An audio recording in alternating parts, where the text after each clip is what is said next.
दर्शकबिन्द आज बक्स अफिसमा फिल्म लाली बजारले 33 दिन, लाइफ ड्यामेजले 26 दिन, त्यसै गरी फिल्म मितज्यू र काजीले 19 दिन, चलचित्र सेप अफ मम, कुम्भ र रोल नम्बर 1 ले 12 दिन पार गर्दैछन्। त्यसैले आज हामी यस भिडियो अन्तर्गत कुरा गर्न गइरहेका छौँ यी सबै फिल्मको हिजोसम्मको टोटल बक्स अफिस कलेक्सन साथै आजको सोच काउन्ट, अकुपेन्सी र early estimate box office collection प्रेडिक्सनको बारेमा। सर्वप्रथम कुरा गरौँ फिल्म रोल नम्बर 1 को। जोन योन्जनको निर्देशनमा महेश दबाडीको लेखन रहेको फिल्मको शीर्ष भूमिकामा हामीले मुकुन्द भूषाल, सुशाङ्क मैनाली, रेणुनाथ योगी, एवनराज उप्रेती, सुभाष प्रसाद गजुरेल, लोकेन्द्र लेखक, सिर्जना अधिकारीका साथमा बाल कलाकारहरू निर्भीक रेग्मी, संयम कटुवाल, रिचेन लामा, सिजल श्रेष्ठ र शिवाङ्गी सिटौलाले अभिनय गरेका छन्। यो फिल्मले बक्स अफिसमा हिजो आफ्नो प्रदर्शनको 11 दिनमा लगभग 97 लाख हारारीको व्यापार गरेको जानकारी प्राप्त छ। यो चलचित्रले बक्स अफिसमा पहिलो दिन भने 118 शो प्राप्त गरेको थियो। आज 12औं दिन 55 शोमा फिल्म खुम्चिएको छ। आज मंगलबार पनि डिले भएका कारणले फिल्मले बक्स अफिसमा हिजोको तुलनामा राम्रो अकुपेन्सी लिएको छ र चलचित्रको अकुपेन्सी र बुकिङलाई हेर्दा फिल्मले आज 3 देखि 5 लाख हारारीको व्यापार गर्न सक्ने प्रक्षेपण गरिएको छ।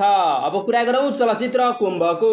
रणधीर श्रेष्ठको लेखन एवं निर्देशनमा तयार भएको फिल्मको शीर्ष भूमिकामा हामीले अशोक आर्यन, सृष्टि खड्का, रोहित रुम्बा, सुशील पोखरेल, रोबर्ट सिंह, सुरेन्द्र ठाकुर लगायतका कलाकारहरूलाई देख्न सक्छौँ। यो फिल्मले हिजो 11 दिनमा 3,36,000 माथिको व्यापार गरेको जानकारी प्राप्त छ। जेठको 15 गते जम्मा 13 शोका साथ प्रदर्शनमा आएको फिल्मले आज 12औं दिनमा एउटा मात्र शो प्राप्त गरेको छ। अहिलेसम्म उक्त शोमा बुकिङ भने 175 को दरले 8वटा टिकट बिक्री गरेर 1400 को भएको छ।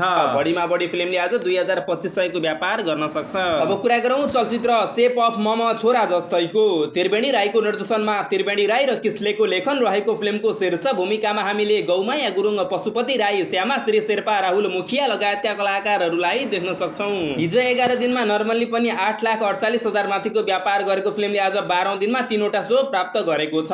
यो चलचित्रले पहिलो दिन भने 29 शो प्राप्त गरेको थियो। चलचित्रले बक्स अफिसमा आज 3वटा शो प्राप्त गरेको मध्ये एउटा शो सञ्चालन भइसक्यो, जहाँबाट फिल्मले 390 को दरले 70 वटा टिकट सोल्ड आउट गरेर 27,300 रुपियाँको व्यापार गरेको छ। बाँकी रहेको 2वटा शोको बुकिङ हेर्दा 10-12 को भएको छ। त्यसै कारणले फिल्मले बक्स अफिसमा आज नर्मली पनि 3टा शोबाटै 50-60 को व्यापार गर्ने देखिन्छ। अब कुरा गरौँ फिल्म काजीको। लक्ष्मण रिजालको निर्देशनमा प्रदीप भारद्वाजको लेखन रहेको फिल्मको शीर्ष भूमिकामा हामीले विपिन कार्की, केके अधिकारी, गरिमा शर्मा, हेमन्त बुढाथोकी, प्रकाश घिमिरे, विशाल पहाडी, हिउँवाला गौतम लगायतका कलाकारहरूलाई देख्न सक्छौँ। यो फिल्मले हिजो बक्स अफिसमा 18 दिनसम्म लगभग 44,40,000 माथिको व्यापार गरेको छ।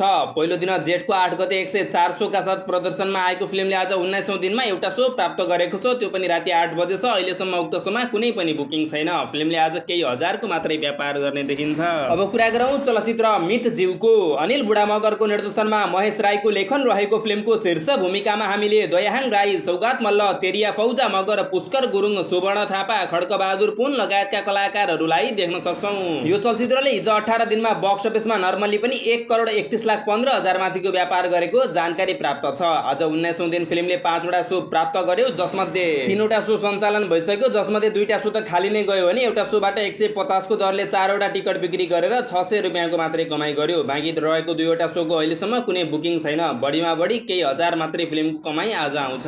अब कुरा गरौँ चलचित्र लाइफ ड्यामेजको। निमेश श्रेष्ठको निर्देशनमा निमेश श्रेष्ठ, ईशा थापा र अभिषेक खरेलको लेखन रहेको फिल्मको शीर्ष भूमिकामा हामीले सुरक्षा पन्त, निमेश श्रेष्ठ, ईशा थापा, अमोक घरियाल, सञ्जना महर्जन लगायतका कलाकारहरूलाई देख्न सक्छौँ। यो चलचित्रले हिजो 25 दिनमा बक्स अफिसमा नर्मली पनि 34,50,540 रुपियाँको व्यापार गरेको छ। आज 26औं दिन एउटा शो प्राप्त गरेको छ, जहाँ चलचित्रले लगभग जम्मा 300 को दरले 6वटा टिकट बिक्री गरेर 1800 को व्यापार गरेको छ। अझ भने एडभान्स बुकिङ गरेको छ। फिल्मको अझै 2-4वटा टिकट बिक्री भएर फिल्मले आज 2-3 हजार हारारीसम्मको व्यापार गर्न सक्छ। अब कुरा गरौँ फिल्म लाली बजारको। एम थापाको कथा एवं निर्देशन रहेको फिल्ममा प्रदीप भट्टराई र एम थापाको पटकथा एवं संवाद छ। स्वस्तिमा खड्का, विशाल देवकोटा, रविन्द्र सिंह बानिया, समाइरा थापा, प्रशंसा सुवेदी लगायतका कलाकारहरूको शीर्ष भूमिका रहेको फिल्मले बक्स अफिसमा हिजो आफ्नो प्रदर्शनको 32 दिनमा नर्मली पनि 8,80,00,000 माथिको व्यापार गरेको जानकारी प्राप्त छ। फिल्मले बक्स अफिसमा आज 33औं दिनमा लगभग 58वटा शो प्राप्त गरेको छ भने आज डिले भएका कारणले फिल्मले बक्स अफिसमा हिजोको तुलनामा उछाल ल्याएको छ। चलचित्रको अकुपेन्सी र बुकिङलाई हेर्दा फिल्मले आज 3 देखि 5 लाख हारारीको व्यापार गर्न सक्ने प्रक्षेपण गरिएको छ। ल त दर्शक महानुभावहरू, यो रह्यो आजको जानकारी। हस्त यति भन्दै अर्को भिडियोसम्मको लागि म पनि बिदा हुन्छु। धन्यवाद।